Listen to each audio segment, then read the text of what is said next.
All of K4Health services are meant to be resources not just for global projects like those represented in this room, but also for USAID country-based and regional programs as well.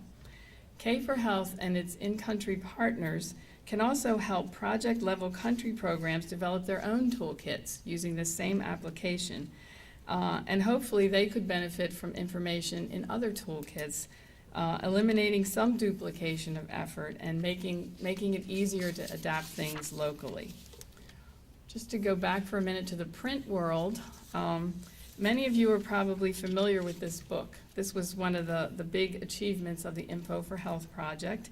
It's a very good example of collaborative publishing at its most elaborate. Over 50 organizations were involved in developing the content of the book and in translating it into 10 languages. And it took, as you can imagine, quite some time to accomplish this. The million copies of the handbook that have been distributed so far and its 10 translations obviously demonstrate that there is still great demand for print materials. But there are a couple practical problems that have to be considered as well. One practical problem is cost. It costs about $7 to print and distribute one copy of the Global Handbook. So there's a limited amount of money that can actually be spent distributing it.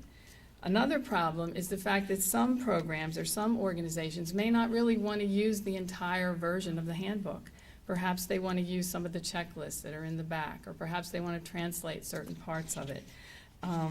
Or perhaps they want to add something local. They want to change illustrations or something like that. They can't really do that easily just by downloading a PDF off of a website or by getting a copy of the book and doing it on their own. The toolkit application and the tools that K4Health is developing will help solve both of those dilemmas. Local groups will be able to download, translate, adapt, supplement, and print their own versions of many different kinds of materials, not just huge things like the Global Handbook. And there really is demand for that. I think the needs assessments show that. To move on to another subject, virtual learning and knowledge exchange are also key elements of the K4Health strategy, and they're also elements of the portal. One thing that K4Health has spent a good time working on and still works on is the USAID Global Health e-learning portal, which you're looking at right now, and you see a list of the courses that are currently available.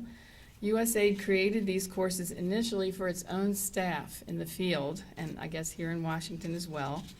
But the site is open to anyone who wants to register, and the fact that it now has over 39,000 registered users demonstrates that it obviously fills a real need. And it's only available in English right now. And many of you have probably helped develop some of these courses that you see up there. Experts from within USAID and from its many partner organizations have developed the courses, and K4Health has acted as course manager. Management Sciences for Health manages the platform itself. We have a robust program of new courses planned for this year, as well as a plan to kind of divide them up into tracks. So you'll be able to look at an HIV/AIDS track or a family planning track and see what courses are included under there. If you have ideas about other e-learning courses that you would like to develop or see developed, please talk with us after my presentation too. Moving on to knowledge exchange, USAID and the World Health Organization and many of the groups in this room helped create the Implementing Best Practices in Reproductive Health initiative maybe close to 10 years ago initially. And that initiative also was created with the goal of helping to make sure that evidence-based practices were being implemented in programs in the field. And a key part of that initiative was to develop in 2004 a virtual kind of online platform called the Knowledge Gateway. It's now called that anyway, that would enable health workers, no matter where they are, to participate in email-based electronic discussions, to share documents, and to communicate with each other about their own experiences. K4Health has acted as the manager of this website and will continue to support it, and hopefully to integrate some of the forums and discussions into the K4Health website.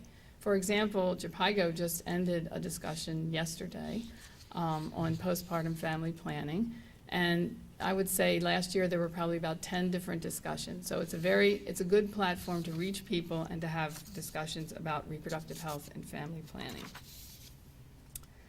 USAID's long-term vision is to see participants and resources seamlessly linked between global platforms like the K4Health platform, regional websites, national websites, everyone communicating kind of back and forth in multi-directional ways. We feel like connections between these levels can only be good and can only facilitate better flow of information and better exchange of experiences. And providing support for these kinds of websites at the national level or the regional level also helps to foster local ownership and promote use of the site locally, build capacity, and increase local sustainability. And just to kind of give a concrete example of what I'm trying to say, K4Health is working now with SAF-AIDS, which is an NGO based in Southern Africa, to integrate some of the same tools that they have on the K4Health portal, such as the toolkit application, the custom search, the ability to create e-learning courses, into their website. This is a screen grab of the SAF-AIDS website. SAF-AIDS serves as a network for organizations who are working on HIV/AIDS in 10 countries in Southern Africa. And this activity that is being conducted by K4Health and SAF-AIDS is being funded through a buy-in from USAID's regional HIV/AIDS program in South Africa.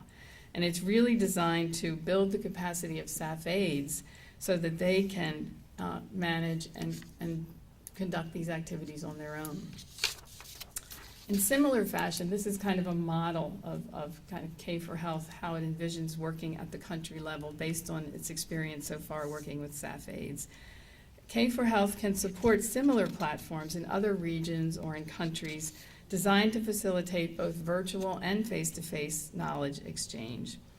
K4Health also intends to work with existing organizations at the country level and the regional level, provide support for them, find out what their needs are, and where groups don't exist, help nurture the creation of technical working groups or other kinds of groups that are focused on country-level health topics.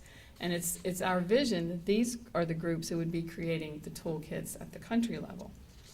In addition, in order to kind of reach that last mile, K4Health will also help to strengthen or establish low-cost learning corners, I've heard them called, or district learning centers, small collections of resources, both electronic and print, that can actually help people who are out in the field and may not have access to the internet. Maybe they have access to a computer, but not reliable access to the internet. And finally, and I think this is really a key role, K4Health envisions what they call country correspondents, who I think are the link that kind of pulls it all together. It's their job, at least partially anyway, to systematically communicate both up and down and back and forth. So they'll be the ones who will be kind of identifying global information and resources that will be relevant to a specific country because they'll be working in that country. At the same time, they may be able to share that information with countries in the same region or countries who are working in the same area. And they can share information at the country level back up through the regional and global portal. I really personally feel like it's very important to kind of identify that as a role and make that someone's responsibility, because that is kind of the glue that holds the entire thing together. Finally, I invite all of you to take advantage of the tools and the resources that K4Health has available and has to offer. Share all of your resources via the K4Health portal. Get involved in developing toolkits of your own or in participating in some of the toolkits that are already underway. Use K4Health video and audio chat and text chat when it's useful to you. And please take advantage of the IBP Knowledge Gateway to organize discussions and participate in virtual forums. Help build and use the resources of the USAID Global Health e-learning portal. And if you're interested in developing your own e-learning resources, I'm sure K4Health would be willing to help with that as well. Finally, please join us in this collaborative effort to make health knowledge and information accessible, more usable, and definitely